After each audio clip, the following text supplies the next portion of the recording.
আমার ভাই হাদি সত্যবাদী বলিষ্ঠ কণ্ঠ। কেউ কেউ বলতেছেন ৭০ লক্ষ টাকা দিয়ে একটা কিলারকে ভাড়া করা হয়েছে।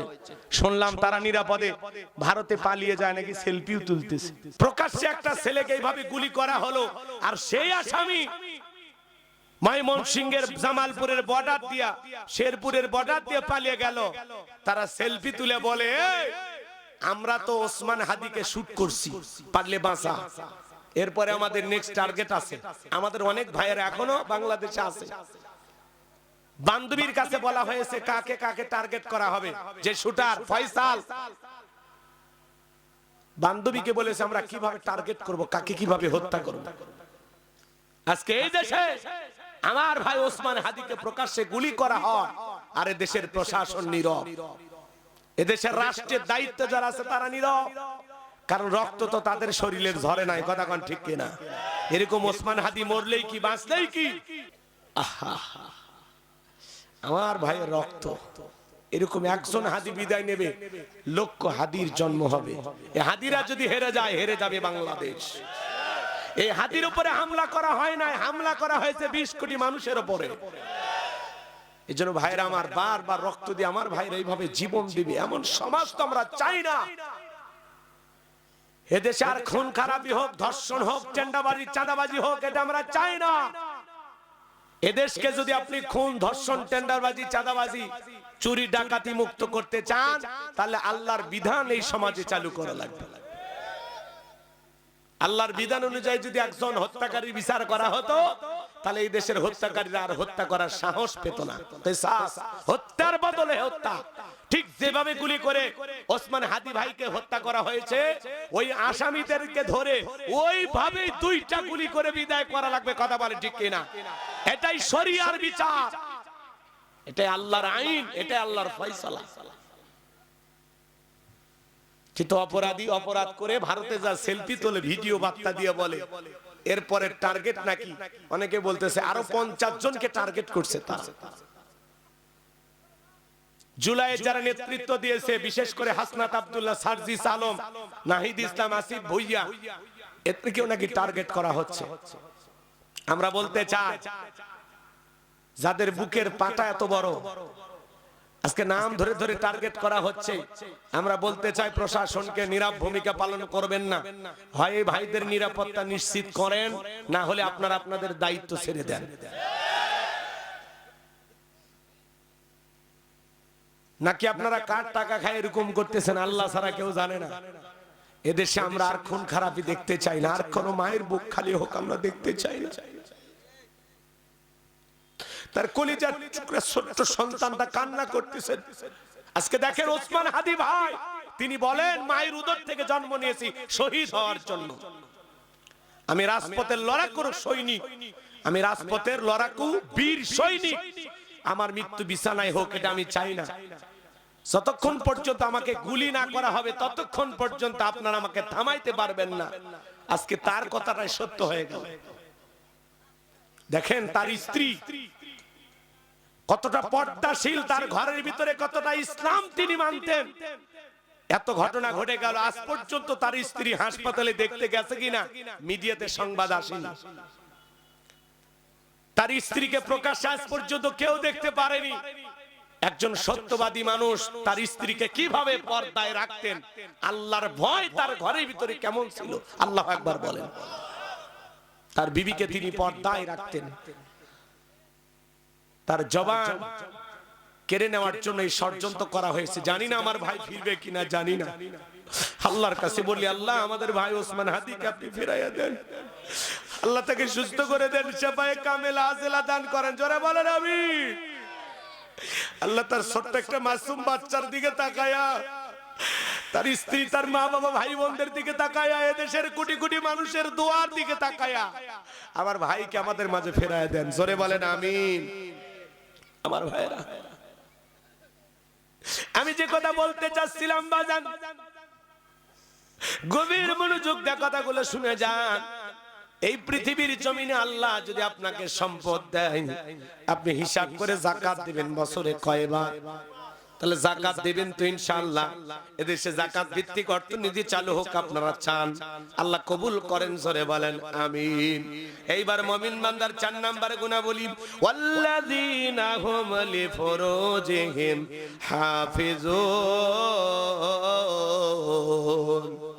মুমিন বান্দার 4 নাম্বার গুণাবলী, নিজের যৌবনটাকে সংযত রাখা, নিজের যৌবনটাকে কন্ট্রোল করা। মুমিনের যৌবন হোটেলে বিক্রি হবে না, পার্কে বিক্রি হবে না। মুমিন কোনোদিন বিয়ের আগে অবৈধ প্রেম ভালোবাসা করবে না। মুমিনের যৌবন খরচ হবে হালাল স্ত্রীর কাছে, কথা বলেন ঠিক কিনা? মুমিন পুরুষের যত ভালোবাসা তার হালাল স্ত্রীর জন্য, আর মুমিনা নারীর সমস্ত আবেগ প্রেম ভালোবাসা তার হালাল স্বামীর জন্য, কথা বলেন ঠিক কিনা? এজন্য আল্লাহ বলেন ওয়াল্লাযীনা হুম লিফুরুজিহিম হাফিজুন, নিজের যৌবনটাকে সংযত রাখা, নিজের যৌবনটাকে কন্ট্রোল করা। হে কুড়িগ্রামের যুবকেরা, গভীর মনোযোগ দিয়ে কথাগুলো শুনে যাও। আজকে আমরা যৌবনের তারুণ্যে গুনাহ করতে ভালোবাসি, আর যৌবনকালের ইবাদত আল্লাহ পছন্দ করেন। যৌবনকালে আমরা গুনাহ করতে ভালোবাসি, আর যৌবনকালের ইবাদত, এই যৌবনকালের সিজদা, এই যৌবনকালের রুকু আল্লাহ বড় পছন্দ করে। হে তরুণ যুবকেরা, আল্লাহ শিশুকালের হিসাব নেবেন না, হিসাব নেবেন যৌবনকালের। এই যৌবনকালে যদি ঠিকঠাক ভাবে আল্লাহর ইবাদত করেন, বৃদ্ধ বয়সে যদি একটু কম বেশি হয়ে যায় আল্লাহ মাফ করে দেবে। কথা কয় না, কথা কয় না। এই যৌবন বয়সে আল্লাহর ইবাদত করা লাগে। হে যুবক, এই রঙের যৌবন একদিন জং ধরবে, এই কাঁচা দাড়ি একদিন সাদা হয়ে যাবে, টাইট চামড়াটা ঢিল হয়ে যাবে, কথা বলে ঠিক কিনা? হো তোমার গহনা দিন রাইয়া যাইবে, যৌবনে লাগবে ভাটি, ওই যে দেখো ডাকিতেছে তোমায় কবরের মাটি, ওই যে দেখো ডাকিতেছে তোমায় কবরের মাটি, যেদিন সন্ধ্যার আগে ডুববে রে বেলা, এক নিমেষেই ভেঙ্গে যাবে তোমার রঙেরই মেলা।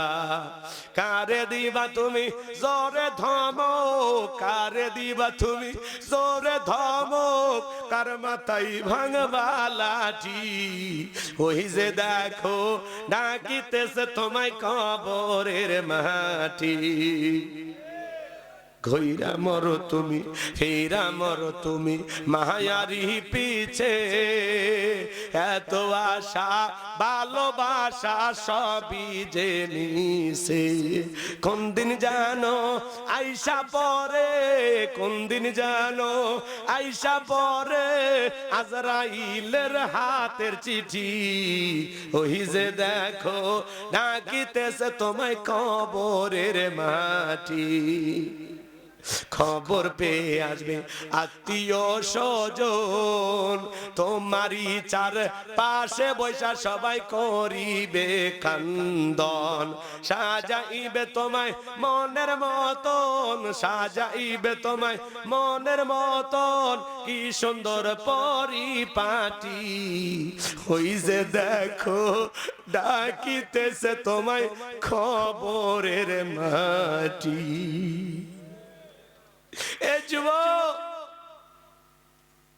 হযরত আলী রাদিয়াল্লাহু তাআলা বলেন, তোমরা যৌবনের তারুণ্যে গুনাহ করো, একদিন তোমাদের যৌবন থাকবে না, আমলনামায় গুনাহ ঠিকই লেখা থাকবে।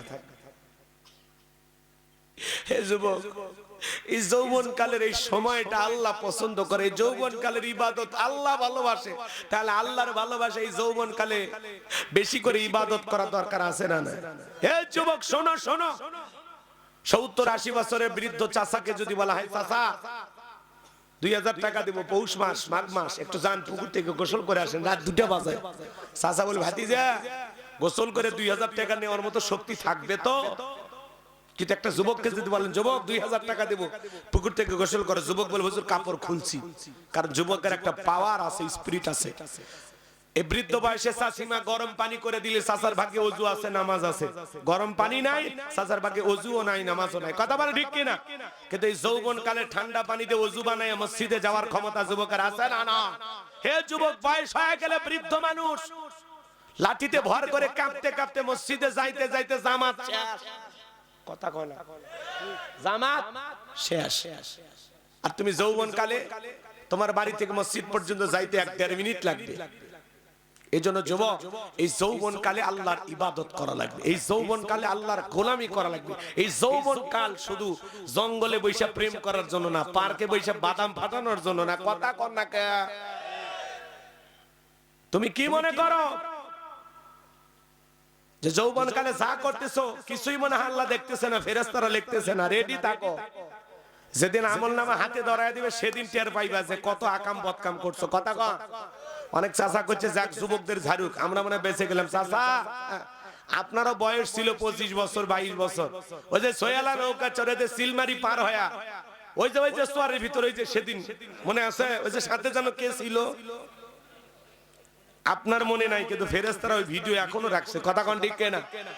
হে যুবক, রাত 2টার দিকে কার জানালায় গিয়ে গল্প করলি, ওই যে ভুট্টার ক্ষেতের ওই পাশে, ওই যে আম বাগানের ওই সাইডে, ওই যে 14 ফেব্রুয়ারিতে গোলাপ ফুল, ওই যে বৈশাখের ওন্না ধরে টান দিলি, ওই যে পাশে কে যেন ছিল। প্রত্যেকটা ভিডিও ফেরেশতাদের কাছে আছে।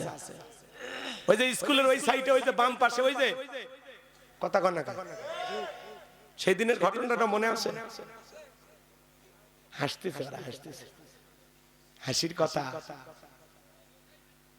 তুমি গোপনে প্রকাশ্যে যা করছো সব রেকর্ড করা আছে, বাঁচার কোনো লাইন নাই। বাঁচতে হলে তওবা করো, ফিরে আসো, আল্লাহর কাছে মাফ চাও, নিজের সমস্ত অপরাধগুলো আসামির মতো স্বীকার কর। আল্লাহ স্যালেন্ডার করলাম, এই পাপ করছি, মাফ করে দাও। আমরা গুনাহ করতে ভালোবাসি, আল্লাহ আমাদেরকে মাফ করতে ভালোবাসে। এই পৃথিবীতে অপরাধী খোঁজা হয় শাস্তি দেওয়ার জন্য, আর আমার আল্লাহ তার গুনাহগার অপরাধী বান্দাকে খোঁজে মাফ করে দেওয়ার জন্য।